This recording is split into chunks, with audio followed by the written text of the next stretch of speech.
Olá, seja bem-vindo a mais um vídeo do canal Técnico Industrial. Eu sou Robson Luca, técnico de edificações, e hoje vou dar sequência aqui à nossa série de vídeos a respeito das atribuições dos técnicos em edificações, mais especificamente a nossa resolução 58, a resolução do Conselho Federal dos Técnicos Industriais. Dando sequência aqui, nós já fizemos vários vídeos, essa é uma série, né? Faz parte de uma série de vídeos aí, que já foram aí foram 14 vídeos, estamos aí, hoje é o 15º vídeo, que nós vamos falar do artigo 3º da resolução 58, inciso 13. Primeiramente, é importante que você tenha em mãos a resolução. Eu vou deixar aqui a resolução na descrição do vídeo. Baixe essa resolução, imprima ela. Também vai ter outras resoluções, que não é só essa, mas tem mais duas resoluções que eu vou estar deixando para vocês também depois, de acordo com a finalização dessa série de vídeos aí, que é o que? Basicamente vai ter lá uma resolução que trata do georreferenciamento, tá? E é isso, são mais outra resolução também aí, vou deixar para vocês depois, tá bom? Mas de qualquer maneira, é isso, ó. Pega essas resoluções, e assim como normas técnicas também, principais que vocês usam, apostila ela, imprime, tá? E apostila por quê? Daí você pode ir vasculhando, vai destacando alguns pontos importantes, assim como você vai assistindo a série aqui, vai destacando alguns pontos importantes.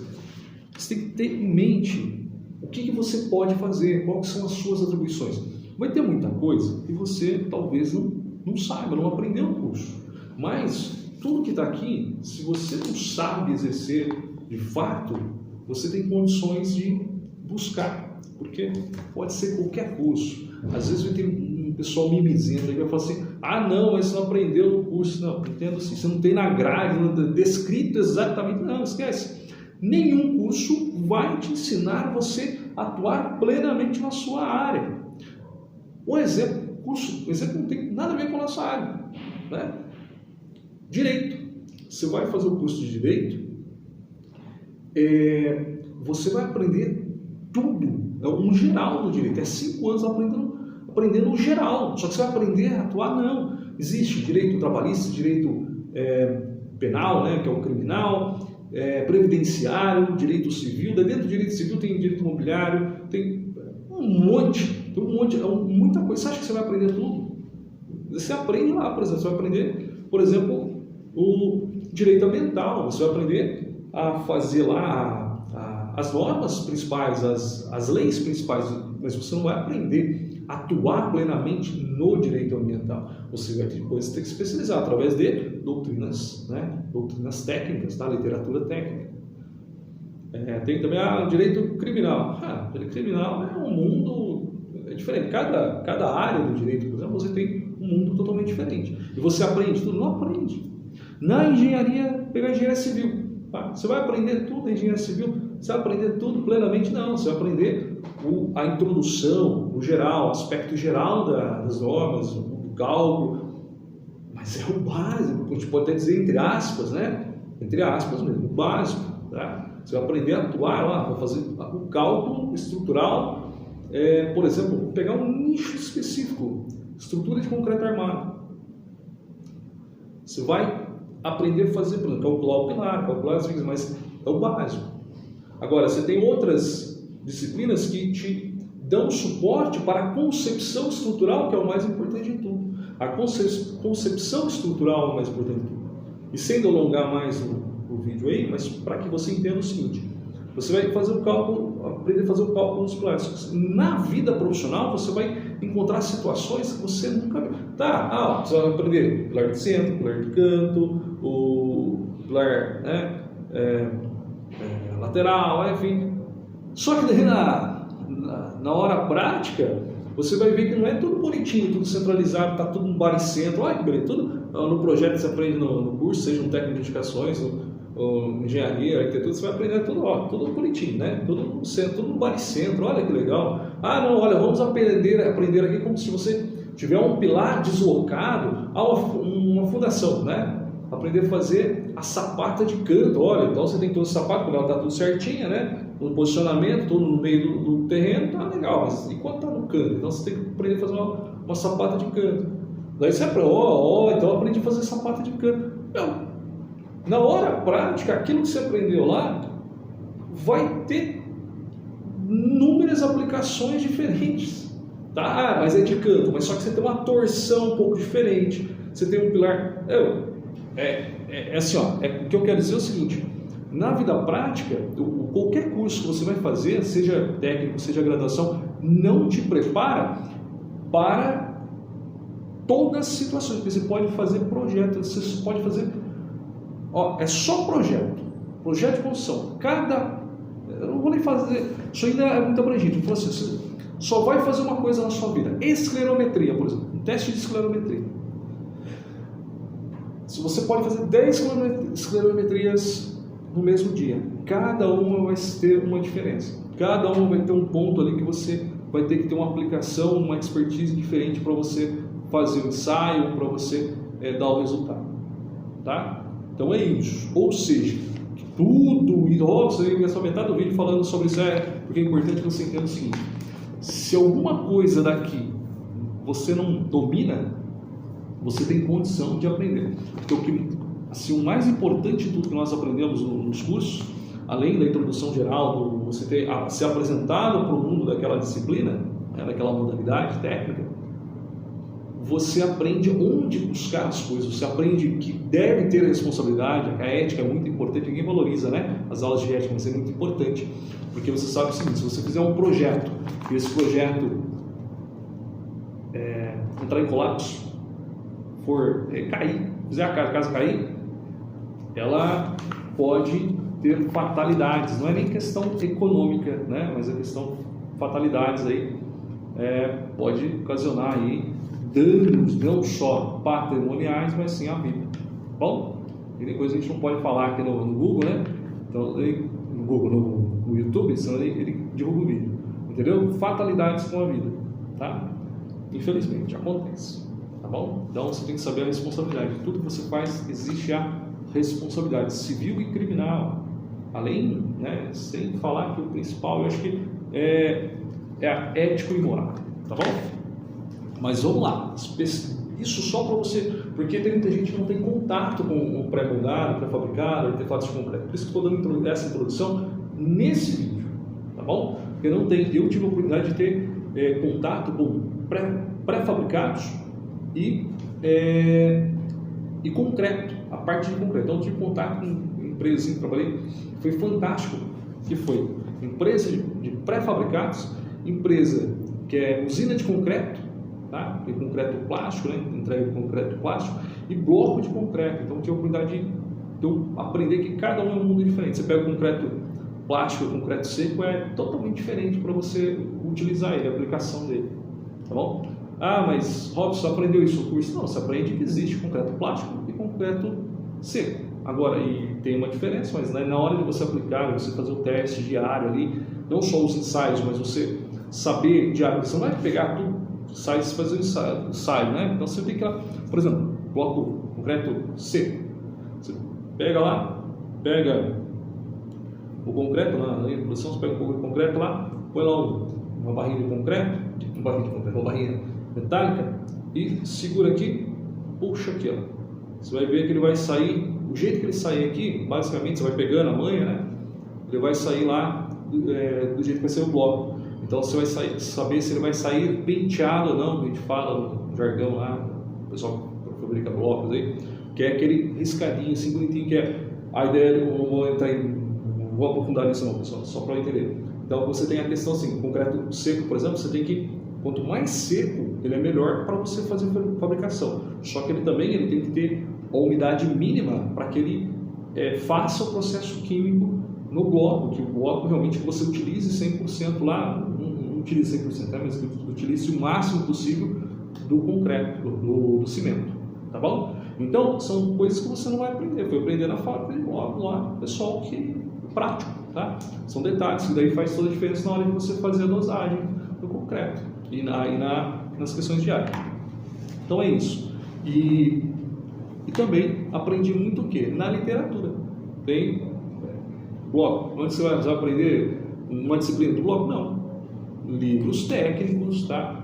O YouTube hoje tem bastante coisa que aproveita, mas também tem que tomar cuidado porque tem muita coisa que não aproveita, viu, pessoal? Bom, mas vamos lá. Dando sequência, então, estamos aqui há 10 minutos, pessoal, mas isso é importante, não tem como, essa introdução não tem como, que faz parte aqui, inclusive, do que eu vou falar, que é o seguinte, ó, tentar falar o mais rápido possível aqui, mas é o seguinte, ó.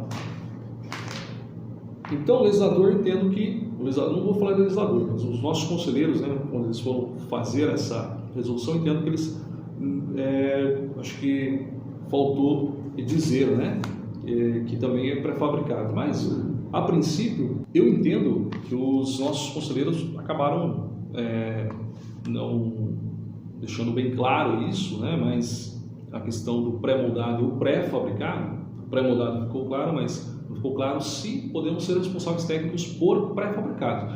Eu entendo que sim, são coisas semelhantes, tá? São atividades semelhantes, não vejo problema, mas só fazer essa observação. Se você for ser responsável por uma empresa de pré-fabricado, consulte o conselho aí, a sua regional, tá bom? Para saber o que eles entendem quanto a isso, se tem uma divergência nesse sentido.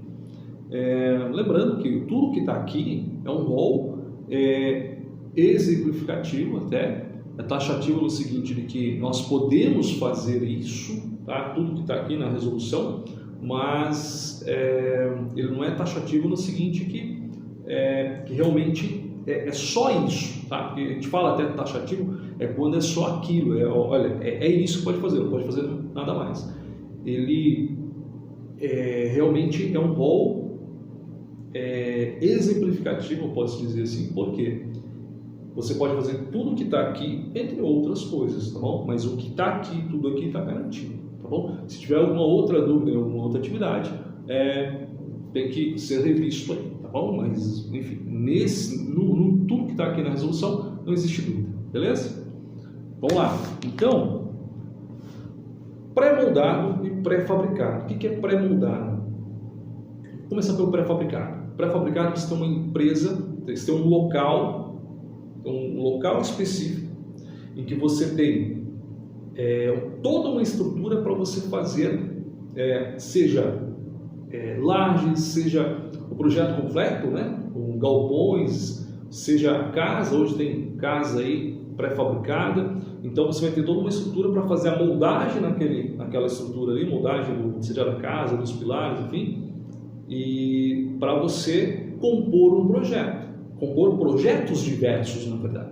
Então você tem uma linha de produção ali para, olha, nós fabricamos aqui casas, fabricamos galpões, então tudo galpão, mas galpões diferentes ou galpões padrões, temos o nosso padrão, temos casas padronizadas ou não, olha, diferentes, mas faz o projeto, nós adequamos aqui a linha de produção e fazemos. Ponto. Tá? Então você tem lá, quem teve a oportunidade de conhecer uma empresa de pré-fabricado, você tem lá linha de produção de pilares, de vigas, linha de produção de lajes, geralmente, né, lajes alveolares, e tem a parte de acabamento, então você tem todo o setor, toda uma infraestrutura bem para uma linha de produção.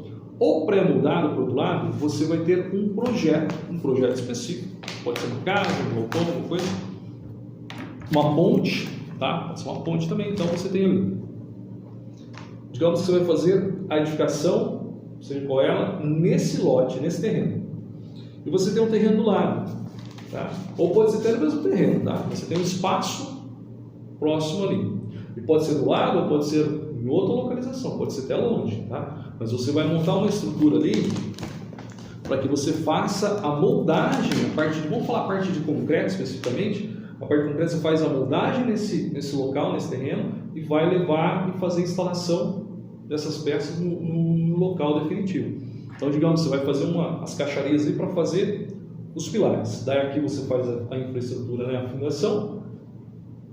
E os pilares daí leva, né, se você for do lado, com um guindaste, com um munk, dependendo da carga aí, e coloca os pilares, leva os pilares e instala os pilares. Mesma coisa, faz as vigas, né, e coloca as vigas no local. Depois você faz a laje também, e tem a laje. Daí você vai colocar a laje de acordo com o tipo de laje, enfim, você vai colocar lá, fazer a instalação no local, certo? É isso. Mas você vai fazer uma instalação específica para uma obra específica. Ah, Robson, mas eu quero fazer aqui um local em que eu vou fazer, ou a produção, vou fazer várias casas pré-moldadas, né? Então são vários projetos. Não, peraí, entenda, não é porque é uma casa que é um projeto. Um projeto não é uma casa só, tá?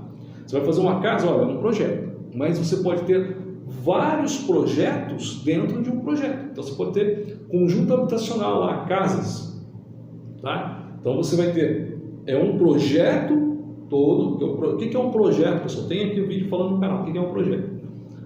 Basicamente, você tem algo elaborado, tá? É possível ser executado, né? Elaborado, tem um tempo para terminar. Você define um tempo. Pode até estender o tempo, não, mas ele tem um tempo para terminar. E ele tem um fim. Diferente da produção, que a produção em si você tem contínuo, aquele processo, sempre vai ser o processo. O cara encerrou hoje o processo, produção de peças, produziu um monte de peças, depois você volta produzindo peças. Não. O projeto, você tem um projeto que é um resultado único, ponto. Bom, não vou ficar delongando muito, porque senão eu fico 2 horas falando aqui de projeto. Mas entenda, então tem várias casas, você vai fazer várias casas, então você monta uma estrutura próxima ali para você fazer a pré-moldagem dessas casas, talvez seja mais econômico, enfim, daí tem motivação, né? Mesma coisa para fabricar. Então é essa a diferença, tá bom? Mas no final acaba sendo o quê? Uma moldagem antes. Então, a pré-moldagem, você vai fazer a moldagem daquele projeto. A pré-fabricada geralmente já tem um sistema pronto, já tem os módulos prontos que você tem que se adequar ao módulo. O pré-moldado não necessariamente, o pré-moldado você vai fazer de acordo com o projeto ali, tá bom? Essas são as diferenças aí. Ponto. Artefatos de concreto. Artefato de concreto é tudo aquilo lá que você for produzido de concreto, tá? É artifício, né? Algo que você fez, produzido. Você pega a matéria-prima, transforma em concreto. Então daí você tem banco de praça, vaso, são artefatos de concreto, tá bom? Bloco de concreto, artefato de concreto? Né? Inclusive isso aqui foi quando a gente teve o primeiro seminário dos técnicos de edificações, salvo engano, 2018 ou 2019, que tive a oportunidade de estar presente. Inclusive isso aqui foi esse item da resolução, inciso da resolução, eu que levantei lá. Olha, é incoerente nós podemos fazer uma casa e não poder fazer um banco de praça, basicamente isso. Então, e foi incluído, né? Pelo jeito não ia ser incluído isso, foi incluído essa parte aqui, inclusive pré-fabricado, porque a gente tinha um problema no antigo conselho de fabricação, não podíamos fabricar nada. Pô, puxa vida, como assim, né? Bom, podemos fabricar, tá bom? Os pavers são pré-fabricados, são artefatos de concreto, na verdade. Paver é como artefatos de concreto, tá bom? Porque não é um produto, um paver, por exemplo. Paver de concreto, você fabrica o paver individual, você é responsável por aquele paver ter aquele resultado, mas é uma linha de produção ali, artefatos, como que vai ser aplicado, aí é com outro profissional que como vai ser aplicado aquilo, mesma coisa do bloco, você tem a responsabilidade de produzir aquele bloco, daquelas características específicas. Agora, como que ele vai ser empregado, se aquela resistência ele vai colocar no primeiro pavimento ou colocar no último, daí já é problema do projeto específico aí, tá bom? Não é problema da produção. Você é responsável por produzir naquelas características, tá bom? Então, eu entendo que o técnico de edificações pode ser responsável técnico por empresa de bloco pré-fabricado. Desculpa, o técnico em edificações pode ser responsável por empresa de blocos, que é artefatos de concreto. Agora, laje, o pessoal pergunta bastante laje. E aí, laje pode? Eu entendo que laje, mas daí seria até 80 metros, tá bom? Já esclarecer, vai ter bastante essa pergunta. Laje é até 80 metros quadrados, ponto. Robson, mas se você for responsável pela treliça, até entendo, pode ser, pode, entendo que não teria limitação de área, nada disso, tá bom? Agora, na questão da laje, não tem jeito, a pessoa vai comprar, ela não vai comprar a treliça, ela vai comprar a laje, não vai ter jeito. Você vai ter que ser responsável, inclusive você tem que mandar um projeto lá da laje, a armação da laje, vai querer todo, tá bom? Então, até 80 metros, tá bom? Ponto, não tem que ver, tá bom? Bloco, eu entendo que o bloco é individual, então eu entendo que possa ser responsável por essa empresa, sim, tá bom? Vamos lá, então, e é isso. Então, podemos ser responsáveis? Podemos, tá? Com toda essa ponderação que eu disse, tudo aí. Pessoal, Robson, mas eu não sei, não vi, né? Doutrina técnica, você já tem um conhecimento básico sobre concreto e tudo, se aprofunde nessa área, é uma área boa também para trabalhar, tá bom? Tem muita empresa de bloco aí sem responsável técnico nenhum, fazendo de qualquer jeito, essa é a verdade. Você pode atuar, inclusive laboratórios, né? Você pode trabalhar no laboratório, muito legal, trabalhei em um laboratório de concreto plástico, né? Usina de concreto e concreto também seco, e também em fábrica de pré-fabricados, também trabalhando muito período lá, mas trabalhei, tá bom? É muito legal, o laboratório é fantástico, a área é fantástica, o laboratório é muito bom, tá bom? Pessoal, é isso, eu prolonguei muito, ficou um vídeo muito longo, gravei tem 2 vezes esse vídeo aqui, mas espero aí ter contribuído com você. Peço que deixe seu like, ajuda bastante, tá? Ainda, se você não é membro do canal, considere ser membro do canal, tá bom? E você me dá esse apoio e tem alguns vídeos lá exclusivos para membros, beleza? Então é isso, muito obrigado, valeu, tchau, fui!